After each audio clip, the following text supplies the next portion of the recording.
नमस्कार दोस्तों, आप सभी का स्वागत है आपके अपने परिवार ह्यूमैनिटीज अड्डा 24/7 पर और आपके अपने सेशन में, जिस सेशन का नाम है vocab express as the vocabulary with Aditya भैया।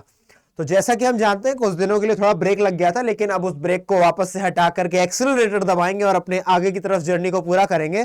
तो आज हम पढ़ने वाले हैं एक और रूट वर्ड, और वो रूट वर्ड आपको बहुत ही ज्यादा फायदा देने वाला है। आप दिन प्रतिदिन के अपनी भाषा में इन शब्दों का यूज करते ही करते होंगे, और अगर नहीं करते हैं तो करना शुरू कर दीजिए, ताकि आप अपनी वोकैबुलरी को रिच कर सकें और आपका इंप्रेशन भी दूसरों पर कुछ बेहतर तरीके से पड़ सके। तो देखते हैं आज का जो रूट वर्ड है वो क्या होने वाला है। आज का रूट वर्ड होने वाला है भाई साहब मेनिया। अरे ये तो सुन रखा है भाई, क्या सुन रखा है मेनिया के बारे में?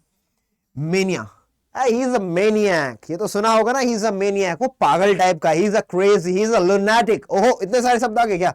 सबसे पहले जान लेते हैं मेनिया क्या भाई। मेनिया होता है पागलपन किसी भी चीज के लिए। क्या होता है भाई साहब? पागलपन।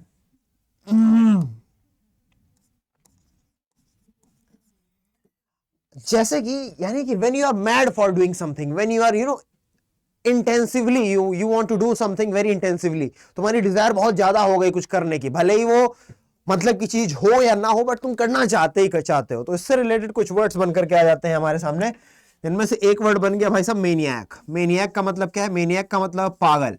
ठीक है, पागल को आप बोल सकते हो भाई साहब लुनैटिक। क्या बोल सकते हो? लुनैटिक। लुनैटिक को क्या बोल सकते हो भैया? लुनैटिक को आप बोल सकते हो क्रेजी। क्रेजी को आप बोल सकते हो फ्रेंजी। फ्रेंजी को आप बोल सकते हो मैड। ठीक है ना, बोलते हैं आई आउट ऑफ योर माइंड, तो भाई साहब maniac, lunatic, crazy and mad.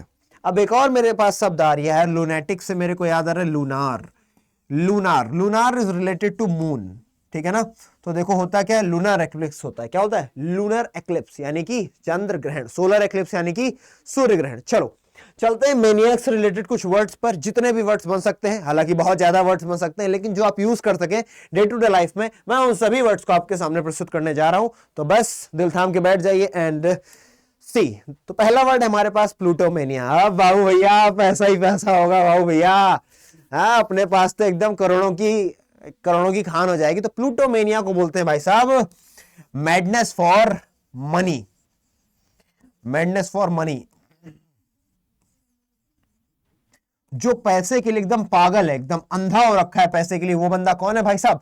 वो बंदा कहलाया जाएगा प्लूटोमेनियक। अगर यहां पर सी लगा दोगे तो वो पर्सन नाउन के साथ साथ बंदा हो जाएगा, और ये एक सिचुएशन है प्लूटोमेनिया यानी कि मैडनेस फॉर मनी। और अगर कोई बंदा ऐसा है who is mad for money, आप कहेंगे he is such a plutomaniac, I would want to know. यानी कि ये एक अपने आप में बहुत ही बड़ा पैसे को लेकर के दीवाना, पागल, अय्याश टाइप का आदमी, पैसे के लिए एकदम पागल है। नेक्स्ट वर्ड देते हैं बच्चे। अगला वर्ड है ओपियोमेनिया।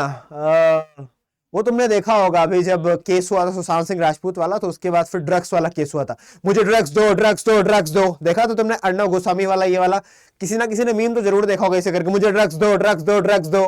तो भाई साहब ओपीएम क्या होता है? OPIUM। पता है आप लोग ओपीएम क्या होता है? ओपियम होता है भाई साहब अफीम। क्या होता है? ओपियम, अफीम होता है। तो उसी तरीके ओपियोमेनिया, मेनिया का मतलब हो गया पागलपन, और ओपियो से आप बना दोगे ओपियम, यानी कि मेनिया फॉर ओपियम। ठीक है ना जी?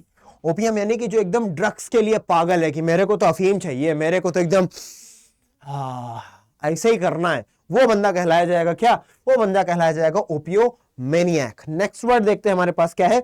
नेक्स्ट वर्ड है मोनोमेनिया। मोनो का मतलब होता है सेल्फ, मोनो का मतलब होता है एक। तो जो अपने थॉट को लेकर के, अपने आइडिया को लेकर एकदम पागल है, जो अपने थॉट को लेकर के झंडा गाड़ दूंगा, मेरी बात नहीं मानी तो मैं दुनिया इधर से उधर कर दूंगा, यानी कि a person who is too much obstinate. Obstinate यानी कि who is too much stubborn. Stubborn यानी कि जो बहुत जिद्दी है, बहुत ज्यादा ओपिनियनेटेड है, that person is known as monomaniac. ऐसा बंदा जो अपने आइडियाज को लेकर के, अ पर्सन, मोनोमेनिया यानी कि बोल सकते हो आप मेनिया फॉर, मेनिया यानी कि पागलपन, फॉर वंस आइडिया और थॉट। अब यहां पर मैं एक चीज और आपको सिखाना चाहूंगा। आपने वंस देखा, अब आपने एक ये वन देखा, मैं यहां पर 3 वंस लिख रहा हूं, एक ONCE वंस, एक ONE apostrophe S वंस, और एक वंस। बताए भाई इन सभी में क्या अंतर है। सबसे पहला एक मैं बता देता हूं कि ऐसा कोई वंश होता नहीं है, चलो खुशी मिल गई। अब एक ये वंश है, एक ये वंश है, ये वाला वंश बोलते हैं ना, once upon time there was a king, एक समय की बात है जब वहां पर एक राजा हुआ करता था। तो ये हो गया भाई साहब तुम्हारा एडवर्ब, ये क्या हो गया, ये तो एडवर्ब हो गया, ठीक है भैया समझ गए, ये एडवर्ब हो गया। फिर ये क्या है, वंस, ये पॉजेसिव केस ऑफ वन है। जैसे कि किसी भी चीज का पॉजेसिव केस बनाने के लिए आप क्या करते हो, अपॉस्ट्रोफी एस लगाते हो, the same case is here, one के साथ आपने अपॉस्ट्रोफी एस लगाया और ये बन गया apostrophe case of one, right. Next word देखते हैं क्या है भाई साहब, नेक्स्ट वर्ड है हमारे पास क्लेप्टोमेनिया। हाँ जी, कुछ लोग मतलब बचपन से चुट्टे होते हैं, मतलब वो चोरी ना करें तो उनका काम ना बने, क्लेप्टोमेनियक होते हैं कुछ लोग, यानी कि एक्सेसिव डिजायर होती है उनके अंदर चोरी करने की, तो उन्हें क्या बोलते हैं बेटा, क्लेप्टोमेनिया। क्लेप्टो का मतलब क्या है यहां पर, क्लेप्टो थेफ्ट से रिलेटेड है, किससे, थेफ्ट, चोरी से रिलेटेड है। तो जो लोग चोरी के लिए पागल होते हैं, जैसे कि मान लो मेरे यहाँ एक छोटा सा दोस्त था, जब मैं छोटा था तो वो पड़ोस में रहता था, अब तो यहाँ नहीं रहता है, कहीं दिल्ली विल्ली रहने लग गया वो।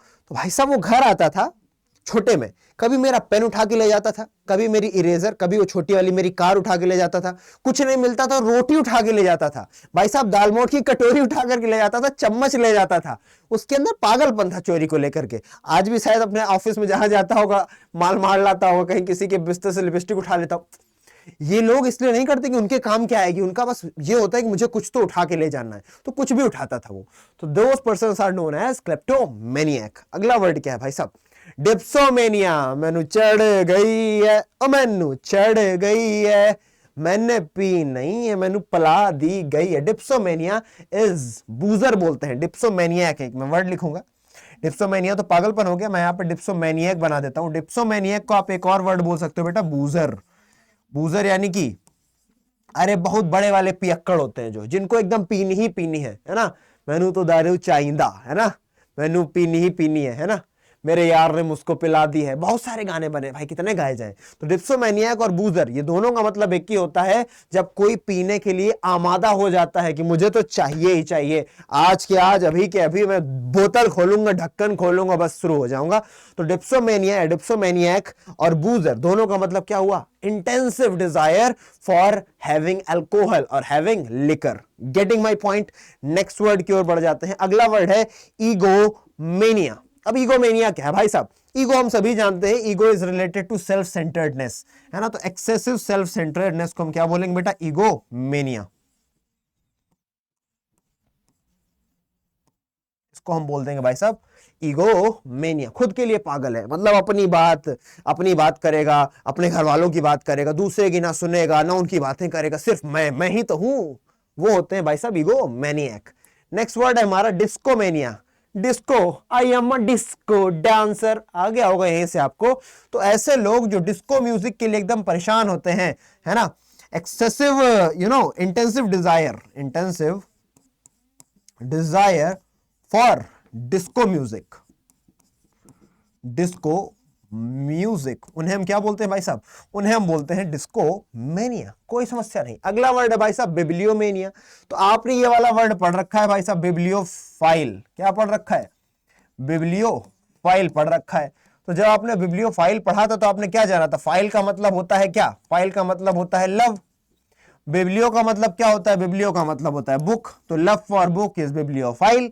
लेकिन बिब्लियोमेनिया क्या हो जाएगा, तो बिब्लियोमेनिया का मतलब होता है इंटेंसिव डिजायर। कैसी desire, intensive, increasing desire, intensive desire of what, reading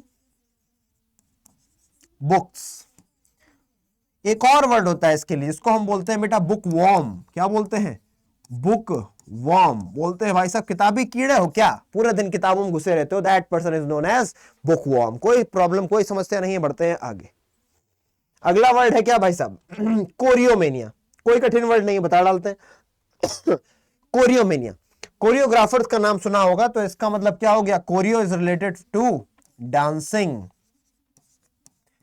तो ये हो जाएगा इंटेंसिव डिजायर फॉर या maniac for dancing.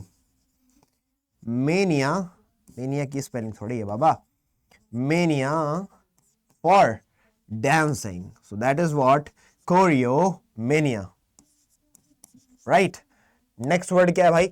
Next word है फिनेरोमेनिया। फिनेरोमेनिया ये सभी आप लोग करते हो भाई साहब, आपसे रिलेटेड है।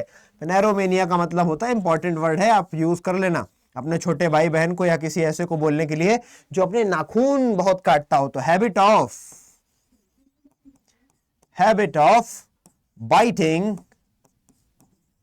वंस नेल्स, इसी को हम क्या बोल देते हैं भाई? इसी को हम बोल देते हैं phaneromania. Very good. Next word है हमारे पास हिप्पोमेनिया। हिप्पो का मतलब हम सभी जानते हैं, हिप्पो का मतलब होता है इंग्लिश में, it is root word for horse. तो जो एकदम घोड़ों के लिए आमादा होता है, कुछ लोग नहीं होते घुड़सवार होते हैं, उनको घोड़े बहुत चाहिए होते हैं, अच्छे अच्छे घोड़े, अच्छी नस्ल के घोड़े, वो लोग क्या होते हैं? वो लोग कहलाते हैं हिप्पोमेनिया। दोज हु वांट घोड़े, दुनिया भर के तरीके घोड़े चाहिए, those people are known as hippomania. Next क्या है भाई? डोरोमेनिया। क्या है भाई साहब? डोरोमेनिया यानी कि intensive desire for giving gifts. जिनको गिफ्ट देने में बड़ी मजा आती है कि भैया मुझे दूसरों को गिफ्ट देने, वो क्या कहलाते हैं भाई साहब? डोरोमेनिया। डोरेमोन से याद रख लेना, डोरेमोन क्या करता था? बहुत सारे गिफ्ट देता था, नोबिता को, सुजुका को, सुनियो को, जियान को, दुनिया भर को गिफ्ट बांटता फिरता था वो। तो that's why doromania is known as intensive desire for giving gifts. यहीं पर ये मेनिया का सफर खत्म नहीं होता है, एक और वर्ड मैं आपके सामने प्रस्तुत करने जा रहा हूं जो आप मुझे बताएंगे भाई साहब नेक्रोमेनिया का मतलब क्या होता है? नेक्रोमेनिया। आप लोग इसका आंसर देंगे मुझे कमेंट सेक्शन में, नेक्रोमेनिया का क्या मतलब होता है। और जितने लोग भी इस सेशन को लाइक करते हैं, पसंद करते हैं, वो लाइक जरूर किया करें और कमेंट करके मुझे इसका आंसर बताएंगे। साथ ही साथ ये भी बताएंगे आपको इस सेशन कैसा लगता है, क्या आपके लिए ये हेल्पफुल है, क्या आपको आपके जीवन में आगे बढ़ाने में मददगार है या नहीं। ठीक है ना? मिलते हैं अगली क्लास में, तब तक के लिए जय हिंद।